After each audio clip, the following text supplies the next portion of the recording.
चतुर्भुज जगन्नाथ कण्ठशोभितकौस्तभ पद्मनाभ वेदगर्भ चन्द्रसूर्यविलकरा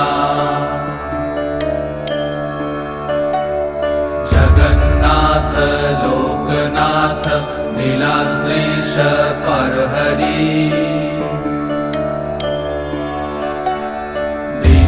दीनबन्धुर्दया सिन्धु कृपालु जनरक्षका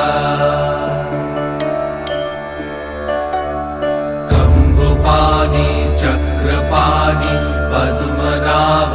नरत्तम् जगत्तं पालको व्यापी सर्वव्यापी सुरेश्वर